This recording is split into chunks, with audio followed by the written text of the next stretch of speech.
Loki episode 4 just premiered, and I gotta tell you, I haven't been this upset and angry in the middle of the night since that midnight screening of Gotti I went to. Let's talk about it.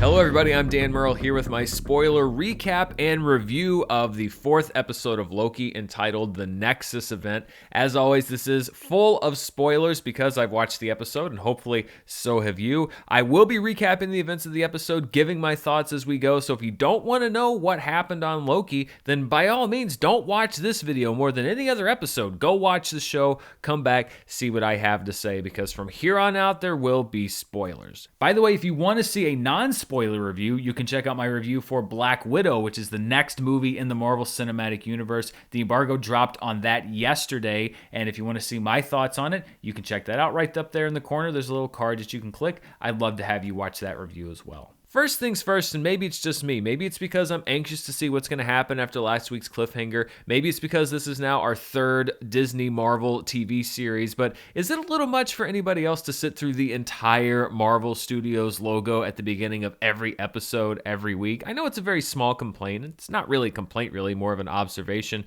but it's a great thing when you're sitting in a movie theater and you're waiting for the newest Marvel film to start and you get that wonderful fanfare and a nice 30-second animation go through memory lane.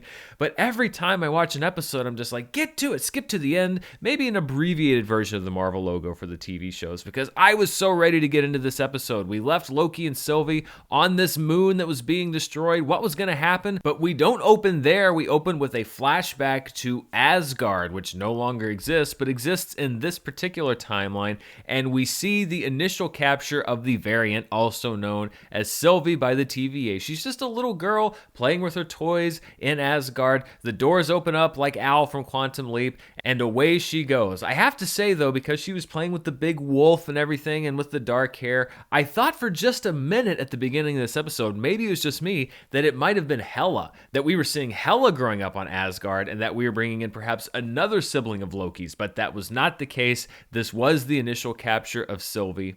We then see how she went on the run in the first place, and it was our own Ravona who allowed her to escape when she was going into the courtroom to have sentencing read after getting her TVA uniform and everything. Little Sylvie stole the TemPad off of Ravona's belt and escaped through the time door and has been on the run ever since. We then go to the modern day, and we're seeing the cleanup process, really, of what happened after these many timelines were sabotaged. It was a diversion to allow Sylvie to infiltrate TVA headquarters to attempt to get to the Timekeepers. Ravona still has the Timekeepers to answer to, however, and they are not happy. We get our first glimpse at these 3, whatever you want to call them, and I thought that this may be just a tease just for this episode, but we have more Timekeeper stuff coming up later. After the opening credit tag, we come back and it appears that C20 has not had a very good fate. We know that she had her head mixed around with by the variant / Sylvie. We saw part of her memories, and now, according to Ravona, she's died. Her brain just basically fell apart after having her thoughts scrambled, and she tells Mobius that C20 is sadly not with us anymore.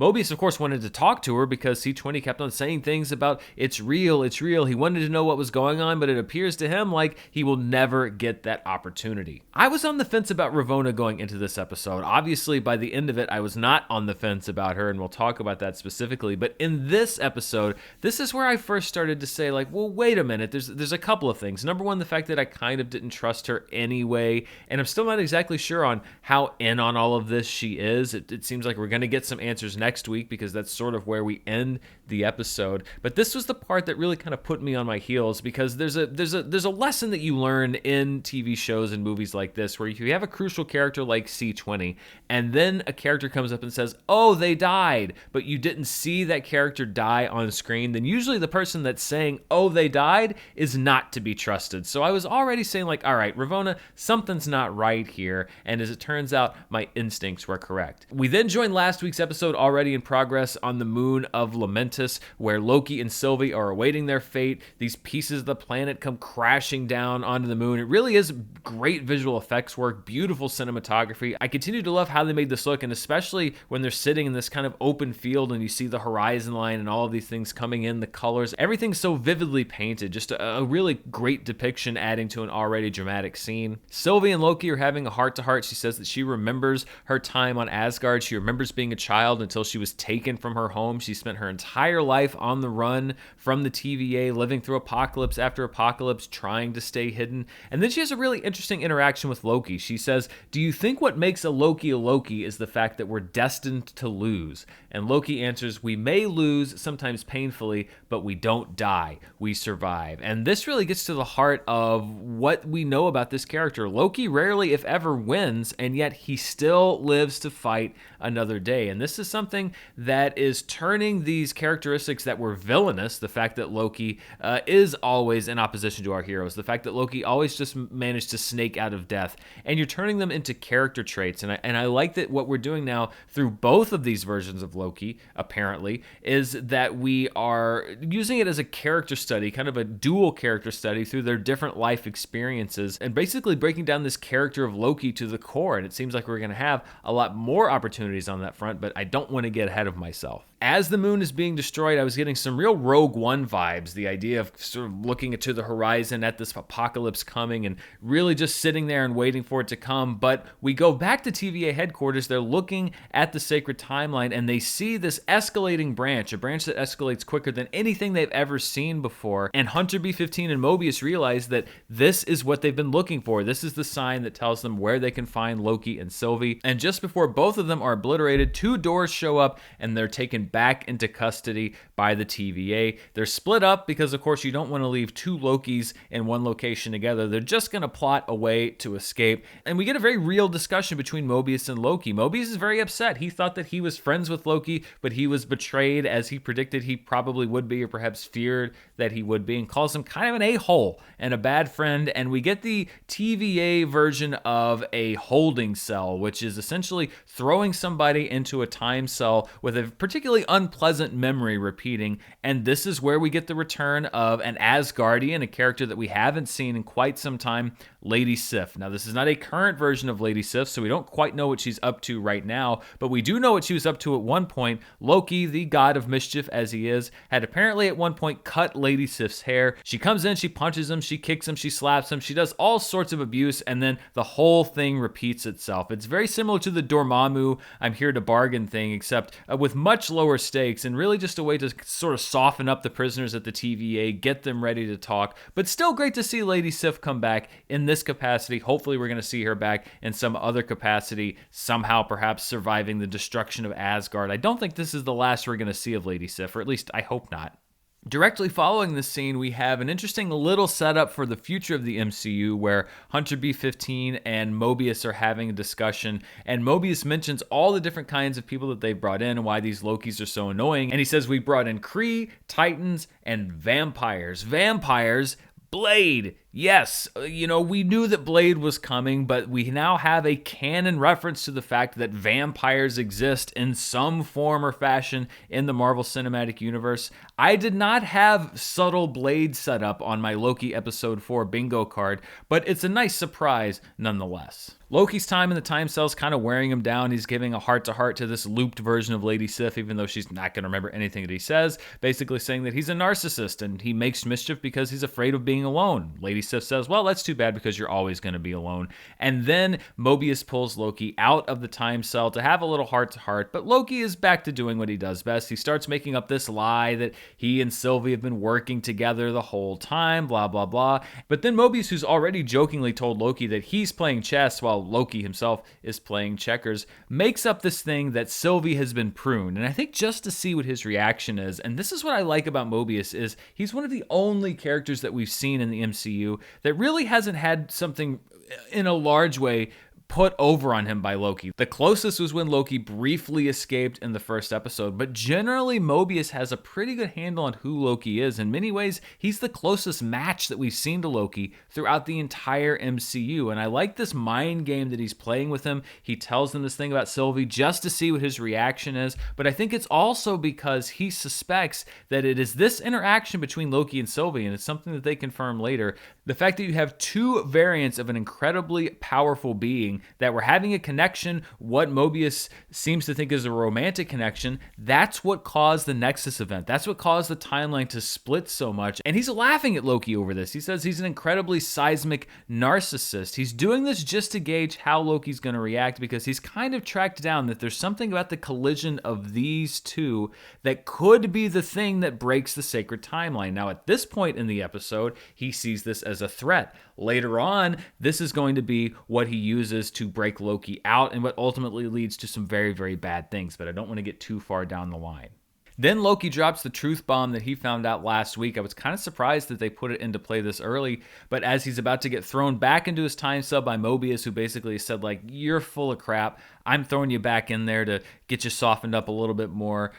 I'm done with you, essentially. Loki tells him that everyone working at the TVA is a variant, that he is a variant, and that he's being lied to. But Mobius doesn't believe him, or at least it doesn't seem like he believes him, and he has him thrown away for a while. But the concept of everyone working at the TVA being a variant is already starting to spread, because we go to Hunter B-15, and we saw in the second episode that while they were there at this hurricane apocalypse trying to find the variant initially, Hunter B-15 was enchanted by Sylvie, and what we didn't know is that her mind, her brain was unlocked. It wasn't just that Sylvie inhabited Hunter B-15's brain, it's that her enchantments are able to unlock her memories of the person that she once was, and now her suspicion that she is not a creation of the TVA, that she was an actual person, is now turning into something that she wants to investigate further. She sees a poster saying, "Did you get them all? There's only one way to be sure," and even more than ever, she is starting to distrust what the TVA is telling her. So she goes into Sylvie's cell, opens up a time door, and says, "Come with me."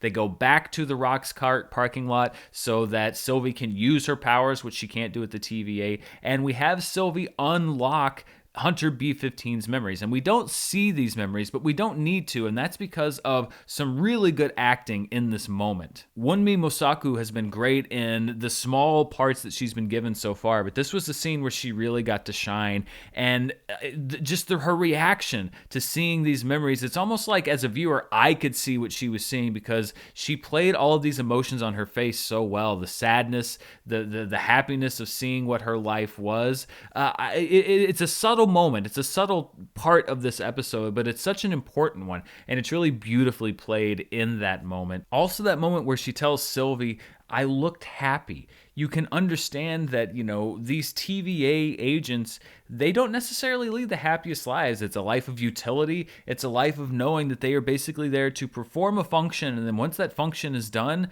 they're pretty much done. Will they cease to exist? Nobody really knows. But the idea that they could have had all these things, lives and loved ones, families, jet skis, all of these wonderful things that they see people have in these different timelines that they're pruning that they could have once had, it's a very poignant moment. And like I said, very well acted in this moment as well. Back at the TVA, Mobius is asking Ravona about why he wasn't allowed to access Sylvie. Ravona basically says, "Listen, I'm trying to protect you. You know how dangerous these variants are. They can implant very dangerous ideas in your heads, things like maybe that you yourself are a variant, who's to say." She also says that the Timekeepers want to personally oversee the pruning of both Loki variants, and that the Timekeepers want Mobius there. So hey, that's a very flattering thing, right? But Mobius still isn't convinced, and while Ravona is putting some stuff on the shelf, he takes Ravona's TemPad, he puts his in its place, and then makes a reason to leave. It says like, "Oh, I'm so tired of chasing these variants. I gotta go." No. Of course not. Mobius knows what's up. He retires to the library and takes a look at the TemPad, which, by the way, you really should passcode lock those things. I mean, that's just open for anybody to see. They're very trusting at the TVA, but it's situations like this, and I guess it's a good thing because it exposed institutional evil. Still, though, the main thing being here, passcode lock your TemPads if you are a TVA agent and you're watching. And also, please don't prune this timeline, because I'd like to see at least what the next 2 episodes of this show have in store. What Mobius does see on the TemPad is that these stories that he's been told by Ravona about Hunter C-20 and the fact that she was babbling and that her mind just broke apart were not true. In her debrief after her experience, she was telling everyone that she was a variant. She was blowing the lid off of everything. We see Ravona step in, and Mobius realizes that not only was she lying, but she was present for this interrogation. He knows now that there is something very, very wrong going on at the TVA, and so he goes back to to his old pal Loki, who's in his time cell, and says, you know what?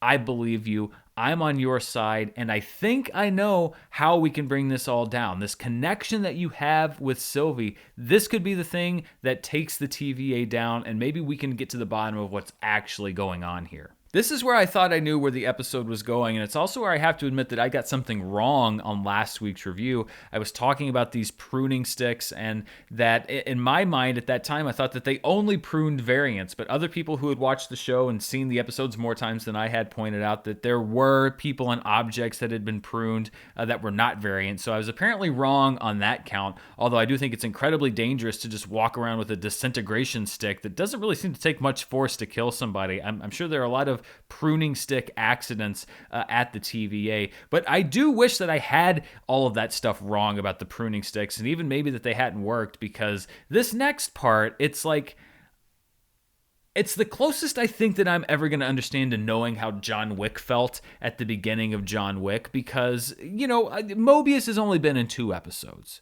He wasn't in last week at all. He was in parts of this one, but we really only had the first 2 episodes to get to know him. And yet, I didn't realize until this episode how much I love this character. Number 1, he's Owen Wilson, which is always a plus. Number 2, he's just a simple guy. He does his job. He likes jet skis. He enjoys salad. There's so many things about Mobius that I loved. And yet, here, this was something I did not see coming, because as he's exiting the time cell with Loki, they are both confronted by Ravona and some TVA agents. Ravona has noticed the switch that's been made in the Tim pads, and Mobius is defiant. He tries for a minute to sell what was going on, but eventually he drops the pretense and just says, like, you know what? If I could go anywhere, maybe let me go to where I'm really from. Maybe I really had a jet ski. That's where I'd want to go. I'd want to go to where I'm really from. And then Ravona says the 2 words that my jaw dropped. Prune him. And before you can even take a second to realize what's going on, Mobius has been pruned. He's gone. He disintegrates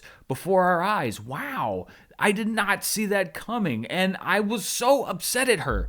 Like I said, I'm now like John Wick mad at Ravona. This is a character that I was like mildly suspicious of, just like 10 minutes earlier, and now I want to see Ravona pulled apart by a billion timelines. You don't touch Mobius. I didn't realize how much I love Mobius, but I loved him very, very much, and now you're responsible for his pruning. Now, what happened to him? An interesting question. We'll discuss that in a minute, but Mobius now is gone. Loki is shocked that his ally is gone, and now this entire plan that they've been formulating to take down the TVA from the inside, this new partnership, everything seems to have been for nothing. Loki and Sylvie are brought together to go to the Timekeepers to be pruned. As far as Ravona is concerned, this is going to be the end of the entire affair. There is an interaction between Sylvie and Ravona in the elevator that's pretty cold-blooded. They're on their way to the Timekeepers, and Sylvie says, well, will you at least tell me what the Nexus event was that caused you to come in and wipe my timeline out, because you completely destroyed my life?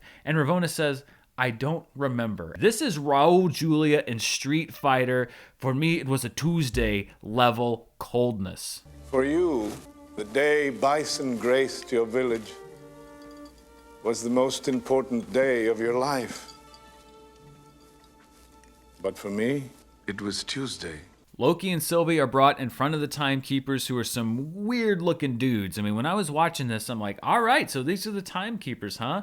They look odd. You had 3 of them, and given what we know about them now, let's call Timekeeper number 1 Billy Bob, let's call Timekeeper number 2 Chuck E. Cheese, and let's call Timekeeper number 3 Freddy. They're animatronics, is what I'm saying. But they don't know that at this point, and it looks like this is the end of the road for Loki and Sylvie until Hunter B-15 enters the picture, releases both of them from their collars, and says the catchphrase over at the TVA, for all time, always. And then, as happens in just about every episode of this show, a fight breaks out. Loki and Sylvie win handily, and then a large blade is thrown at the head of the main Timekeeper, which would have killed it if it were actually a sentient being, but it is revealed that they're androids. And I do have to say, I was a little proud of myself, because way back in, I think, one of my very first reviews of the show, I said that I got a real Wizard of Oz vibe from the Timekeepers, and it turns out to be almost exactly what's going on. They are front characters false faces for some yet unknown person or entity that is behind the TVA. And that is now an even more enticing mystery than it was before, because since the Timekeepers are frauds, what else is a fraud? We don't get the answer to that right now, but I loved this reveal. I loved the weirdness of these things. And I also love that you're keeping the question open with Ravona. Did she know they were fake? Did she not know they were fake? Again, how in on this thing is she, and what is her role going to be in the show going forward? We don't quite know that yet. After this Timekeeper reveal, Sylvie's a little bummed out because she says, well, there goes our plan to take down this whole thing, because if the Timekeepers aren't real, then who the hell is behind this whole thing? Then Loki's getting ready to reveal his knowledge, because through his discussion with Mobius, he thinks he knows how they can take down the TVA. It's this connection between them, but he can't quite put his feelings into words, and that turns out to be a fatal mistake, or some kind of fate anyway, because as he's trying to tell Sylvie how he feels, another thing that I really didn't see coming, I thought something was about to happen, but not this. Loki is pruned by Ravona. So the one character that you would think has no shot of being pruned in this entire show has now been pruned. He is gone. But Ravona is not very good at fighting, because she's almost instantly overpowered by Sylvie. She's now held at prune point, stick point, whatever you'd want to call it, and told to tell her everything. So it sounds like we're going to get some secrets to what's going on at the TVA next week. Then we roll credits, and it seems like there's also going to be a huge cliffhanger, but we have our first post-credits tag of the season here on Loki. We see Loki wake up in some place. We don't quite know where. He says, am I dead? Am I in hell? And we hear a response from off-screen, not yet, but you will be unless you come with us. And then we reveal more Lokis. We've got Richard E. Grant in there. He's the real marquee. I mean, and he's wearing the classic Loki costume, the 60s Avengers costume, much in the same way that we saw this repetition in WandaVision in the Halloween episode of their old school costumes. We also have two other Lokis that are played by the actors Jack Veal and Diobia Opere, and I'm sure we're going to learn more about these characters later on. And then when you look at this background, I don't know exactly where they are, but it appeared to me the building to the right, if you're looking at the screen, was Avengers Tower. It looks like a destroyed version of Avengers Tower, and it makes me wonder, are they also living in apocalypses? But it doesn't seem like that would be the case, because Loki's been pruned, and I guess the assumption was always that if you're pruned, then that just means that you're gone, you're dead, you're disintegrated. But it appears, at least for the Lokis, that you are sent somewhere else. Does that mean that there is still hope for Mobius? Could he still get that jet ski reunion that we all want for him? I find it very difficult to think that this is the last time that we're going to see Owen Wilson on this show. So I am looking forward to the revelations that are to come. We have 2 episodes left. I think both of these episodes are going to be barn burners, or at least I hope they are, because this was a real game changer of an episode. Next week, we're going to meet the Lokis. We're probably going to learn a lot more about the TVA. I think this show is starting to peak at the right time. And I also think it's a lesson that there was so much happening in this episode. You can't do this every episode. And there was such a response to last week's show that even I didn't see coming. People that just didn't like the episode. It's filler, etc. It was slower than this episode, but I think you got to know the characters a lot in episode 3 last week that paid off with their interaction in episode 4 this week. And that's how these weekly shows go. You're gonna have some slower shows where maybe, quote unquote, not a lot happens, because you have to set up these episodes where so much that's consequential happens. You can't have an episode like this every single week. And I think when you look back at the totality of this season, I really don't think that episode 3 is going to be regarded as lowly as so many had it last week. It's just that it happens to be the latest episode. I thought this was a great episode. It built on so much that we've learned all throughout the first 3 episodes of the show, and I'm looking forward to these last 2. I hope they can nail the landing. I've had issues with both shows and their endings to a larger degree or a lesser degree, but I'm super excited with where we're going with Loki episode 5 and 6. What did you think? Are you excited by this season so far? Were you excited by this episode? Do you think that Mobius is gone? I sure don't, but where do you think he is? Who do you think the Timekeepers are? So many questions to be answered, and I'm looking forward to seeing what those answers are, or at least guiding us toward those answers next week. Thank you so much for watching. If you want to see even more of what I'm up to, you can check me out on Patreon at patreon.com/Dan Murrell. Also, don't forget to check out the channel. We have all kinds of things, a weekly live show, my podcast, All My Movies, which right now is coming out weekly. We also have reviews coming up for the big summer movies. We're in the heart of the summer movie season. My box office show, Charts with Dan. So many great things. Thank you so much for watching. Stay safe out there, and I'll see you next time. Bye.